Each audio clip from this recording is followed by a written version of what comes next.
Welcome back to TS Unfiltered. I'm Taylor, and if you've listened to this podcast before, you know we usually talk about cybersecurity, artificial intelligence, leadership, and the future of technology. But every once in a while, I think it's important to step away from the technical side of things and talk about the experience that shaped us as people. Today's episode is one I've wanted to record for a long time. It's about transitioning out of the military. No, not the TAP classes, not the paperwork, not your DD-214.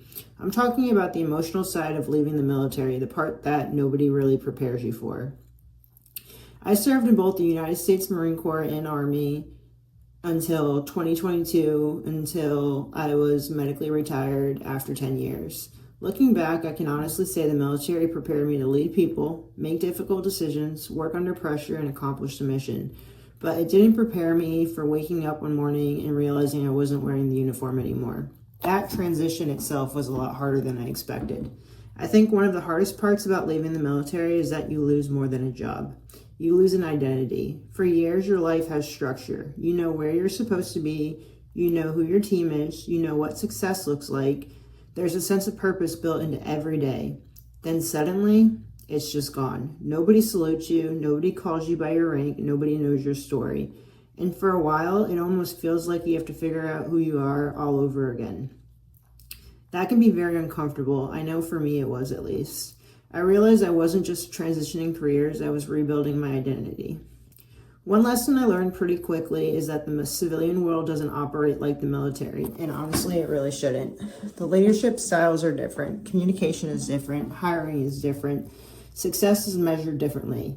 I also realized something that was difficult to hear at first. The civilian world doesn't owe me anything because I served. People respect military service, and they should, but employers still have a business to run. They want to know how your experience helped solve their problems. That's why learning how to translate your military experience into business language is so important. Instead of listing military duties, explain outcomes. Talk about leadership. Talk about risk management, solving complex problems. Talk about leading teams under pressure. Those are universal skills. I think social media has created this illusion that everybody gets out of the military, lands a six-figure job, buys a beautiful house, and everything works out immediately. For most people, that's simply not reality. Your first civilian job probably won't be your last. I know mine wasn't. Your career is going to evolve. You might completely change industries. You might discover a passion you never knew existed. For me, that passion became cybersecurity, then AI, then research, then mentoring, then eventually I built TS Cyber Intelligence. If you would have asked me years ago if I'd own a cybersecurity company, host a podcast, and pursue a doctorate, I probably would have laughed. I mean, I barely made it through high school. Life kind of has a funny way of opening doors you didn't know even existed. I also want to talk about something that doesn't get enough attention: asking for help.